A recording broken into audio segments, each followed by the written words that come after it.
हिंदी भाषा व व्याकरण का सामान्य परिचय। इससे पहली वाली वीडियो में हम देख चुके हैं कि हिंदी किसे कहते हैं। हिंदी एक भाषा है और फिर भाषा शब्द क्या है, किससे मिलकर बना होता है, भाषा कितने प्रकार की होती है, भाषा किसे कहते हैं, इन सब चीज़ों के बारे में हमने इससे पहले वाले पार्ट में पढ़ रखा है। आज हम जो बात करने वाले हैं उस पर हम चर्चा करेंगे कि हिंदी का ऐतिहासिक दृष्टिकोण क्या है, या हिंदी की उत्पत्ति कैसे हुई, हिंदी का प्रादुर्भाव कहाँ से हुआ, हिंदी का भौगोलिक दृष्टिकोण कौन सा है, हिंदी की राजनीतिक दृष्टिकोण क्या है। तो इन सब के बारे में आज हम पढ़ने वाले हैं। तो हिंदी में सबसे पहले हम देखेंगे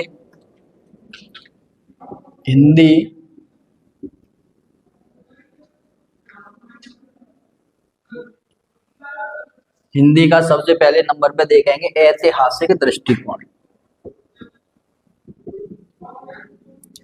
ऐतिहासिक दृष्टिकोण। दूसरे नंबर पे हम पढ़ेंगे हिंदी का भौगोलिक दृष्टिकोण।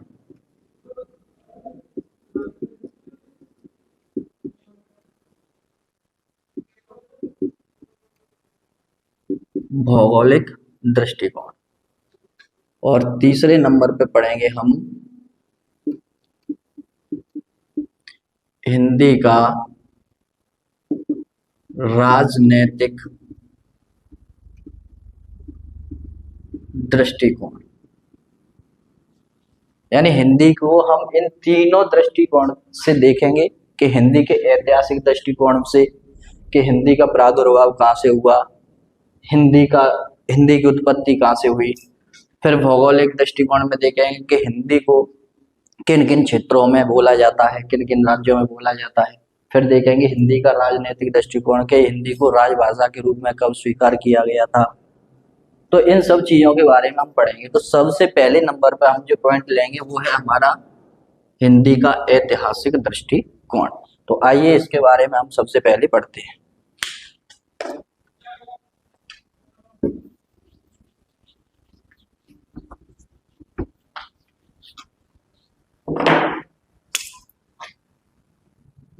तो पहले नंबर पे हिंदी का ऐतिहासिक दृष्टिकोण। हिंदी के ऐतिहासिक दृष्टिकोण की बात करें तो हमारी सबसे जो प्राचीन भाषा है, जिसे हम आर्य भाषा भी कहते हैं, देववाणी भी कहते हैं, आद्य भाषा भी कहते हैं, वो है हमारी सबसे प्राचीन भाषा संस्कृत, या इसको हम मूल भाषा भी कहते हैं। तो ऐतिहासिक दृष्टिकोण की अगर हम बात करें तो सबसे पहले बात आती है कि हमारी जो मूल भाषा है,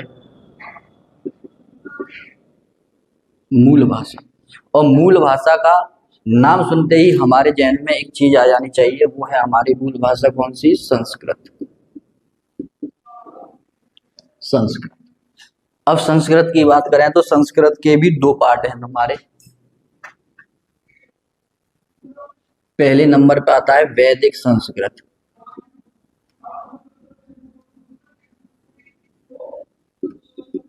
वैदिक संस्कृत। और दूसरे पर आती है हमारी लौकिक संस्कृत।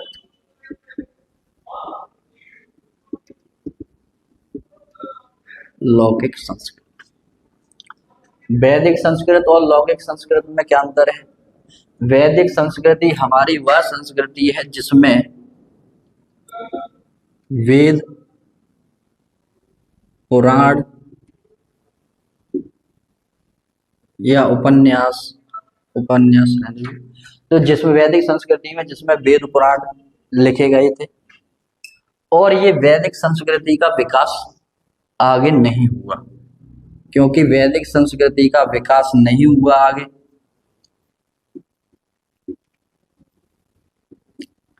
इसकी एक वजह थी, क्योंकि वैदिक संस्कृति अध्ययन करने में, पढ़ने में, इसको समझने में अत्यंत कठिन थी। इस वजह से इस संस्कृति का, वैदिक संस्कृति का विकास जो है वो रुक गया। अब बात आती है हमारी लौकिक संस्कृति। तो लौकिक संस्कृति जैसा कि आपको पता है कि भाषा क्या है? परिवर्तनशील होती रहती है, समय अनुसार भाषा परिवर्तित होती रहती है। तो लौकिक संस्कृति हमारी कैसी थी? परिवर्तनशील, जिसमें हमारे ग्रंथ लिखे गए हैं जैसे रामायण,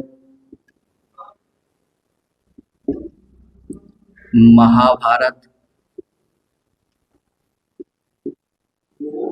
आदि ऐतिहासिक ग्रंथ हमारी इसी लौकिक संस्कृति में लिखे गए हैं। तो समय के अनुसार धीरे धीरे इस लौकिक संस्कृति में परिवर्तन हुए, तो इस संस्कृति से एक नई भाषा का जन्म हुआ, जिसे हम बोलते हैं, इस लौकिक संस्कृति के बाद जब दूसरे नंबर पर जो भाषा निकल के आई वो आई हमारी पाली भाषा।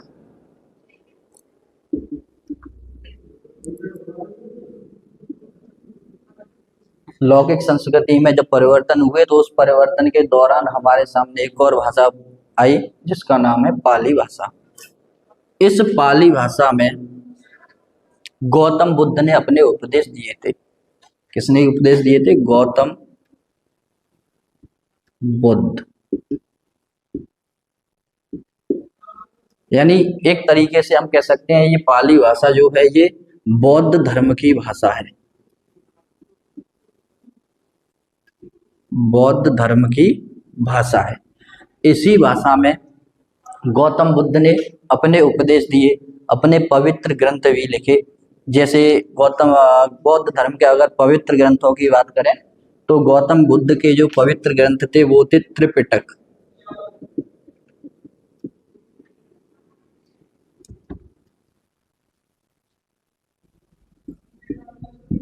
ये बौद्ध धर्म का जो क्या है? त्रिपिटक पवित्र ग्रंथ है, पवित्र ग्रंथ है। इसी पाली भाषा में ये बौद्ध धर्म का पवित्र ग्रंथ लिखा गया था। अगर त्रिपिटक इसे क्यों कहते हैं कि इसके अंतर्गत 3 ग्रंथ आते हैं, एक विनय पिटक, सुत्त पिटक और अभिधम पिटक। लिख देता हूं मैं, इसके अंतर्गत विनय पिटक, दूसरा सुत्त पिटक और तीसरा है अभिधम पिटक। ये तीनों ग्रंथ मिलकर इसका नाम रखा गया था त्रिपिटक। तो पाली भाषा की अगर हम बात करें तो ये बौद्ध धर्म की भाषा है और बौद्ध धर्म में जो पवित्र ग्रंथ है त्रिपिटक इसी भाषा में लिखा गया है। और इसके बाद जब दूसरे पाली भाषा में समय अनुसार कुछ परिवर्तन हुए तो इस भाषा के बाद एक और रूप निकल के आया जिसका नाम है, पाली भाषा के बाद जब दूसरी भाषा निकल के आई सामने तो वो है हमारी प्राकृत भाषा।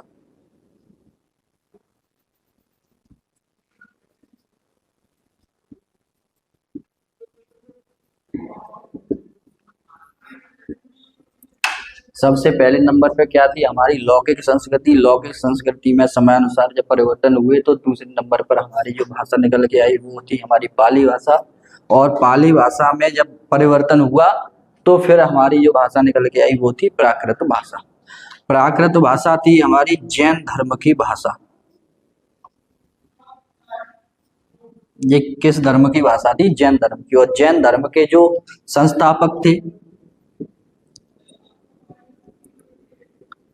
संस्थापक की अगर बात करें, जैन धर्म के जो संस्थापक थे वो थे महावीर स्वामी।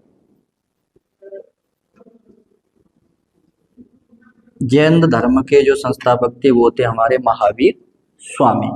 इन्होंने भी प्राकृत भाषा में क्या दिए थे? उपदेश दिए थे। और इन्होंने प्राकृत भाषा में ही अपने एक पवित्र ग्रंथ की रचना भी की जिसका नाम था आगम। यानी जैन धर्म का एक पवित्र ग्रंथ था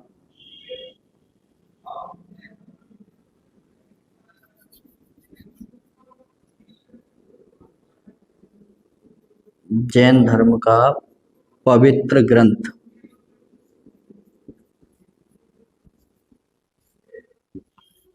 जिसका नाम था आगम।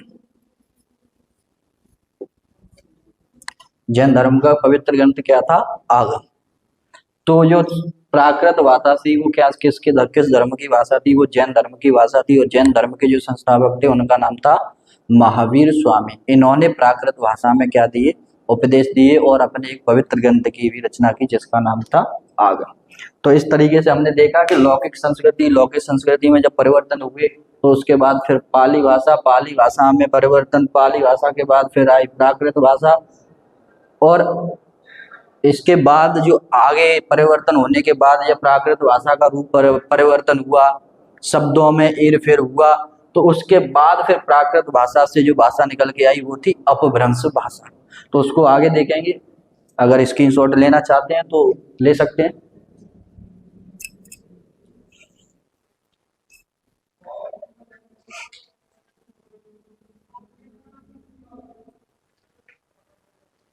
तो आगे देखते हैं अभी।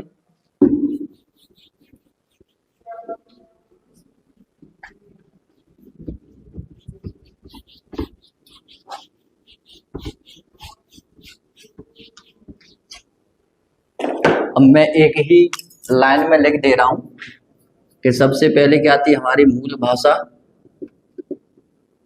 मूल भाषा यानी संस्कृत। संस्कृत के बाद जो भाषा आई वो थी हमारी पाली भाषा। पाली भाषा के बाद जो भाषा आई वो थी हमारी प्राकृत भाषा। और प्राकृत भाषा में या प्राकृत भाषा का जब रूप बिगड़ना, इस भाषा का जब रूप बिगड़ना आरंभ हुआ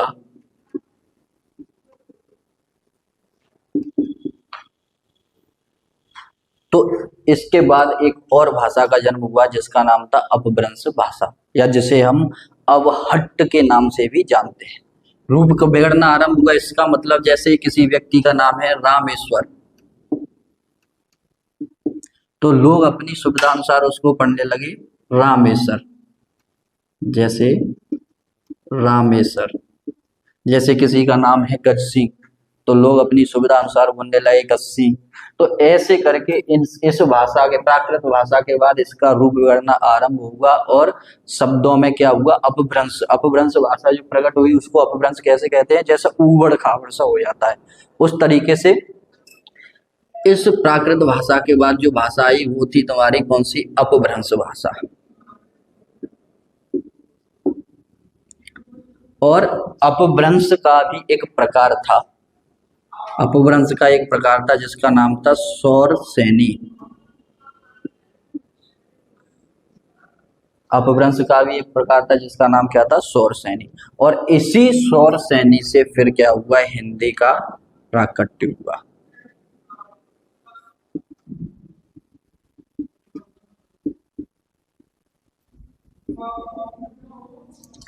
अपभ्रंश का एक प्रकार था सौरसेनी, और इसी सौरसेनी भाषा से क्या हुआ, हिंदी का प्राकट्य हुआ। तो ये था हमारा क्या, हिंदी का ऐतिहासिक दृष्टिकोण, जिसमें सबसे पहले हमने देखा कि मूल भाषा हमारी संस्कृत है। संस्कृत को हम क्या कहते हैं, संस्कृत सभी भाषाओं की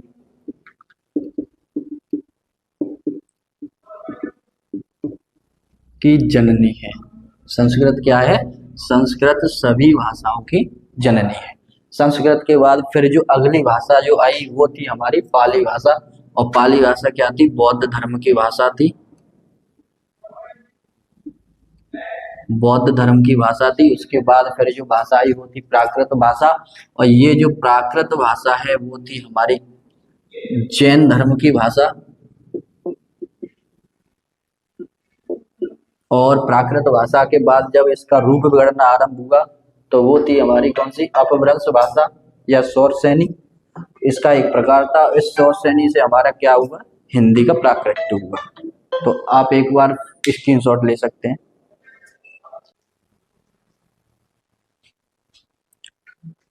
तो जैसा कि हमने देखा कि हिंदी का ऐतिहासिक दृष्टिकोण, सबसे पहले मूल भाषा का नाम आते ही हमारे दिमाग में एक ही बात आ जानी चाहिए, मूल भाषा कौन सी भाषा होती है, संस्कृत।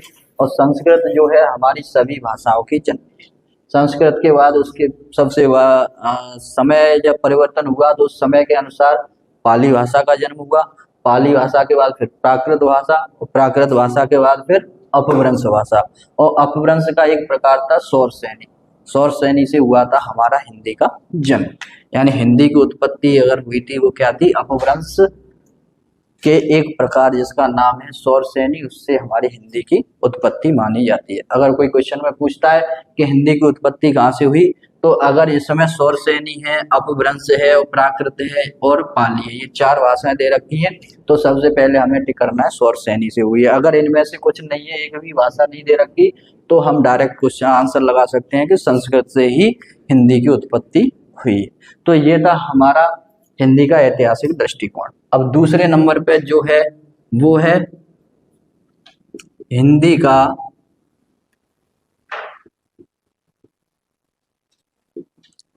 भौगोलिक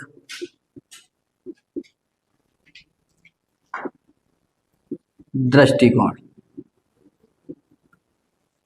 तो हिंदी के अगर भौगोलिक दृष्टिकोण की बात करें तो हिंदी भारत देश के मध्य देशी भागों में बोली जाती है। जैसे कि बात करें मध्य भाग की, जैसे गंगा यमुना का जो मैदानी क्षेत्र है, उन क्षेत्रों में हिंदी सर्वाधिक बोली जाती है। यानी हिंदी भारत की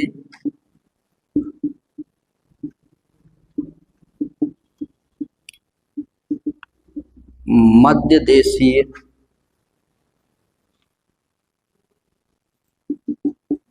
भाग में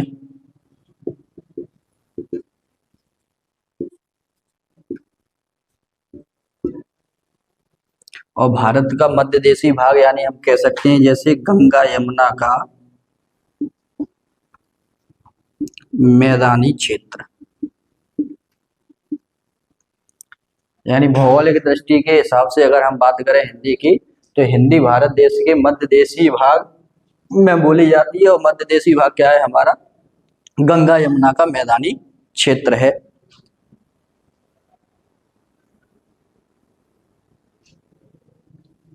तो गंगा यमुना का जो मैदानी क्षेत्र है वो जैसे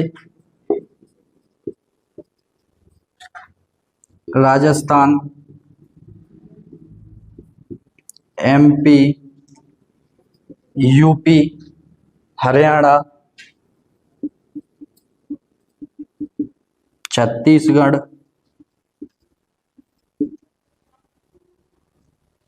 राजस्थान है, एमपी है, यूपी है, हरियाणा है, छत्तीसगढ़ है, दिल्ली है, झारखंड आदि ऐसे राज्य हैं जिनमें हिंदी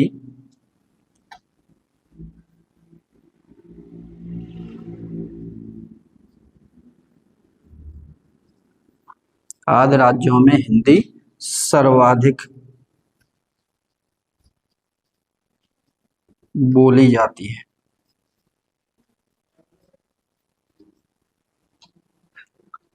तो पहले नंबर पे हमने देखा हिंदी का ऐतिहासिक दृष्टिकोण, दूसरे नंबर पे हमारा हिंदी का भौगोलिक दृष्टिकोण। हिंदी भारत के मध्य देशी क्षेत्र में या भागों में बोली जाती है।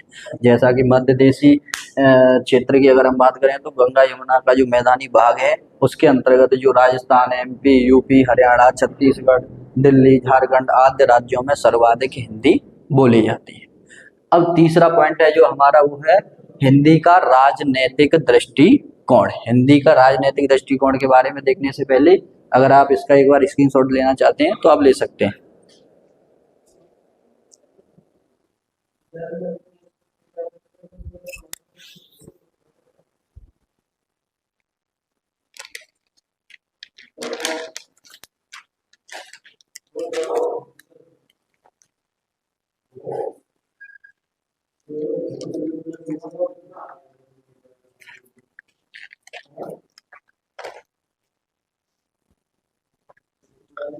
तो हम अब आगे तीसरे पॉइंट के बारे में हम बात करते हैं।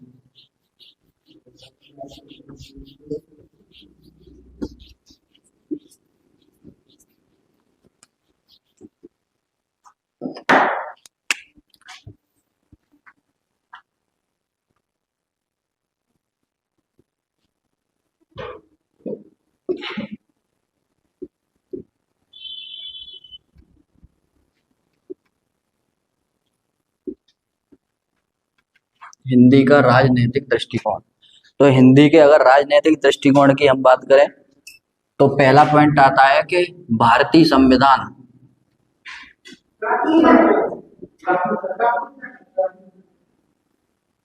संविधान की अनुसूची संख्या 8 में 22 भाषाओं का उल्लेख मिलता है। भारतीय संविधान में अनुसूची संख्या 8 में 22 भाषाओं का उल्लेख मिलता है, जिसमें से हमारी एक भाषा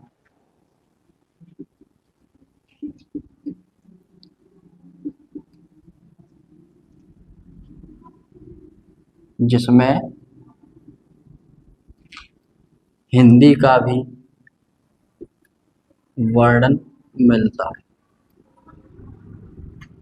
यानी जो 22 भाषाओं का उल्लेख मिलता है उनमें से हमारी एक हिंदी के बारे में भी लिखा है। दूसरे अगर पॉइंट की बात करें तो हिंदी भाषा को संविधान ने हिंदी भाषा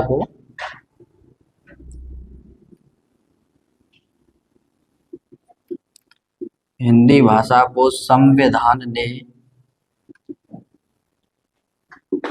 राजभाषा का दर्जा दिया है।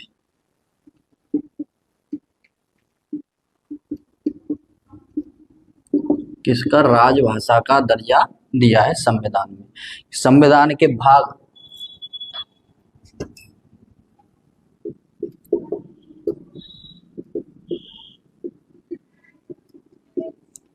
जो राजभाषा का दर्जा दिया है वो संविधान के भाग 17 में अनुच्छेद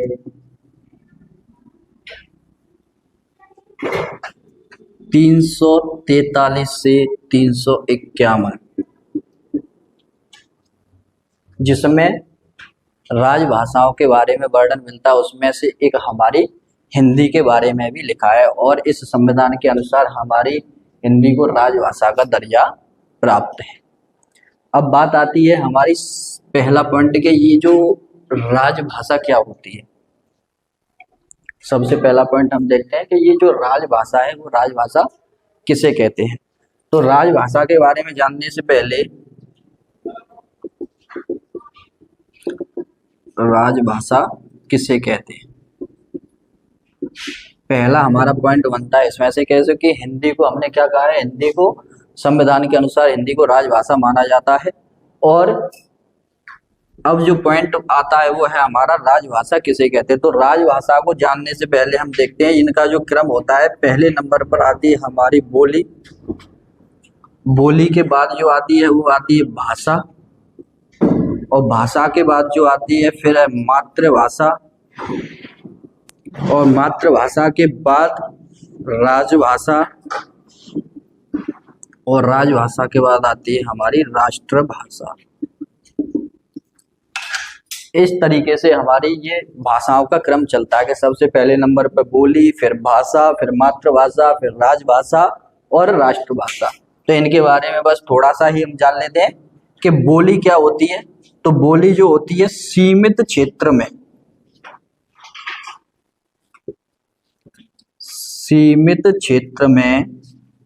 जो संचार का माध्यम होता है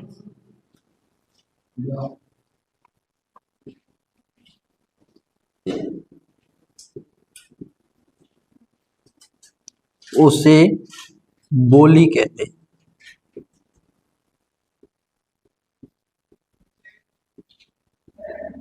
यानी सीमित क्षेत्र में जो संचार का माध्यम होता है उसे हम क्या कहते हैं, बोली कहते हैं। सीमित क्षेत्र का मतलब होता है कि अपने आसपास के एरिया में हर एक क्षेत्र की अलग अलग बोली होती है, उन्हीं को हम क्या कहते हैं, बोली कहते हैं, जिसके द्वारा लोग अपने विचारों का आदान प्रदान करते हैं। बोली में कोई लिपि नहीं होती, ना ही इसमें कोई साहित्यिक रचनाएं होती हैं। केवल ये अपने देहाती क्षेत्र में बोली जाने वाली एक भाषा होती है जिसको हम बोली कहते हैं। भाषा का मतलब क्या होता है, भाषा होती है जो व्यापक क्षेत्र में, व्यापक क्षेत्र में जो संचार का माध्यम होता है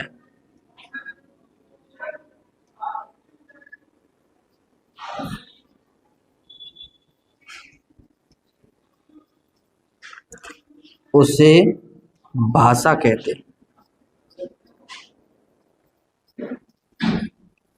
जगह कम है नीचे, इस वजह से मैं शॉर्ट में बस लिख ही दे रहा हूँ कि व्यापक क्षेत्र में जो संचार का माध्यम होता है उसे हम भाषा कहते हैं। व्यापक क्षेत्र का मतलब जिस भाषा में साहित्यिक रचनाएं होने लग जाती हैं, जिसका क्षेत्र बड़ा होता है और उसकी अपनी एक लिपि होती है, उसे हम भाषा कहते हैं। मातृभाषा की बात करें तो मातृभाषा क्या होती है? जन्म लेने के बाद जिस भाषा को व्यक्ति सबसे पहले सीखता है वो उसकी मातृभाषा कहलाती है। यानी जन्म लेने के बाद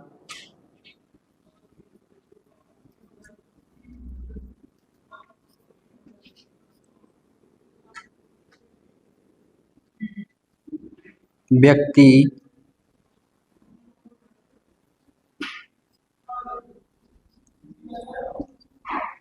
जिस भाषा को सबसे पहले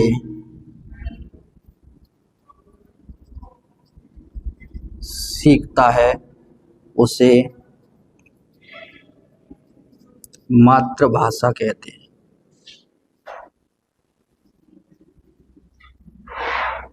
मातृभाषा कहते हैं यानी जन्म लेने के पश्चात व्यक्ति जिस भाषा को सबसे पहले बोलना सीखता है वही उसकी मातृभाषा कहलाती है। ये हमारे समाज और परिवार से ही हमें ये प्राप्त होती है।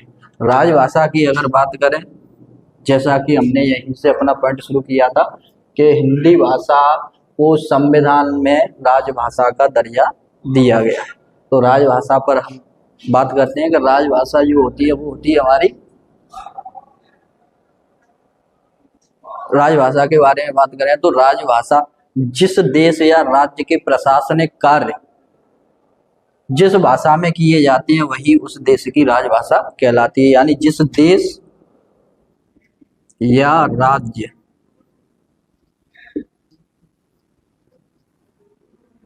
राज्य के प्रशासनिक, यानी जो देश होते हैं उनके देश या राज्य के जो प्रशासनिक कार्य हैं जिस भाषा के अंतर्गत किए जाते हैं उस देश की क्या कहलाती है?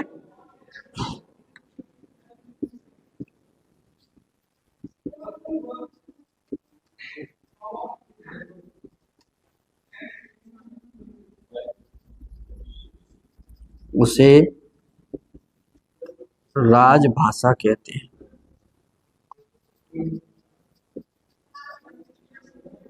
अब बात आती है राष्ट्रभाषा। राष्ट्रभाषा के बारे में हम देखते हैं तो राष्ट्रभाषा हमारी क्या है कि राष्ट्र में बसने वाली अधिकांश जनसंख्या के द्वारा बोली जाने वाली भाषा उस देश की राष्ट्रभाषा कहलाती है। राष्ट्र में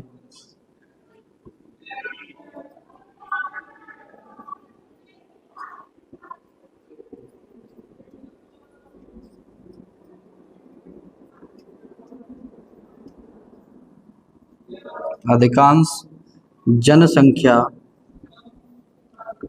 के द्वारा बोली जाने वाली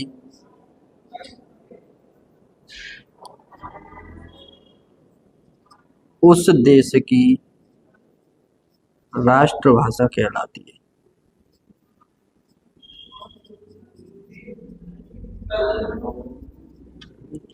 राज्य में बसने वाली अधिकांश जनसंख्या के द्वारा बोली जाने वाली भाषा उस देश की राष्ट्रभाषा कहलाती।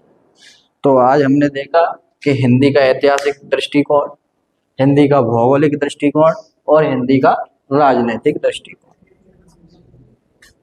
तो इसी के साथ आज का टॉपिक हमारा समाप्त होता है और जुड़े रहिए हमारे अंकुरम एकेडमी डिजिटल चैनल के साथ। और अगर वीडियो पसंद आए तो हमारी वीडियो को लाइक करें, शेयर करें, सब्सक्राइब करें।